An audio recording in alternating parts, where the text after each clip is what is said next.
Hi, I'm Gregor Weiss. I'm a professor of finance here at Leipzig University, and I want to welcome you to this lecture series on sustainable finance. In this video, we'll shortly talk about some of the historical cornerstones in sustainable finance and sustainable development. Now, I've already mentioned at the end of the last video the Club of Rome, which in 1973 put out the idea that actually there are limits to growth. And the Club of Rome was the first private initiative to highlight that the Earth system could not support these rates of economic and population growth much beyond the year 2100.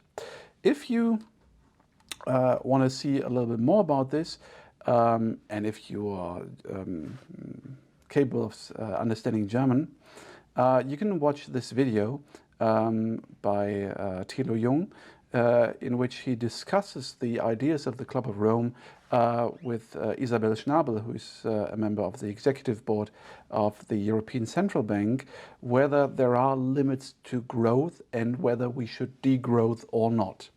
Now, the Club of Rome examined 5 basic factors that determine and in their interactions limit growth on this planet. So it's, of course, population increase, food production, non-renewable resource depletion, industrial output, and pollution generation. So you can see there are at least 5 factors that might lead to a scenario where we cannot grow our economies more, and where we should actually think about limiting growth, or it's limited by the inavailability of the factor, or whether we should actually think about degrowing the economy.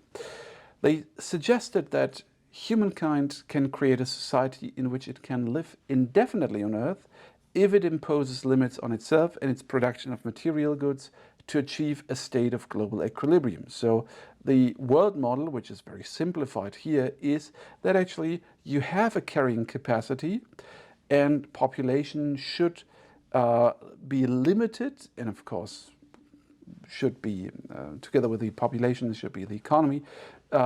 This should be limited just under the carrying capacity. Now, what could happen is that if we actually have too much growth, if we deplete the Earth's resources too much, then actually we decrease the carrying capacity of the world indefinitely. So this might be a scenario in which we are maybe even in right now, that because we have started too late to counter climate change, that actually it will take a lot of time to reverse the effects of climate change and to come back to this carrying capacity we might have had 50 or 100 years ago. Then the United States installed the World Commission of Environment and Development to unite countries to pursue sustainable development together, and the report defines sustainable development as development that meets the needs of the present without compromising the ability of future generations to meet their own needs. So this is something was put forward by the United Nations, and climate change is of course one of the largest environmental risks affecting society.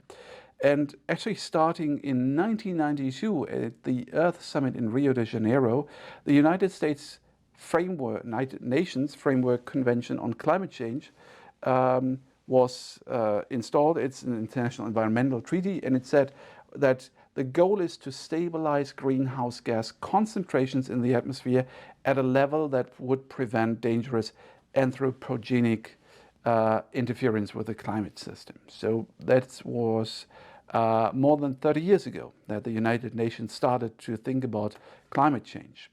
Then, of course, we had several other agreements and conferences. For example, in 1995, the conferences of the parties to assess progress in dealing with climate change. In 2015, the Paris Agreement on climate change.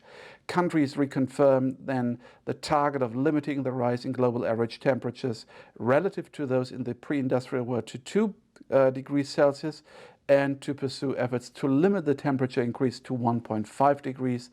And of course, doing this would ensure that the stock of carbon dioxide and other greenhouse gases in the atmosphere does not exceed a certain limit. If you're not aware of this, carbon dioxide is one and the most important greenhouse gas, but methane, for example, is also very bad greenhouse gas. Then we had the ICPP, the IPCC, the Intergovernmental Panel on Climate Change, and it estimates that the remaining carbon budget amounts to 900 gigatons of carbon dioxide from 2015 onwards.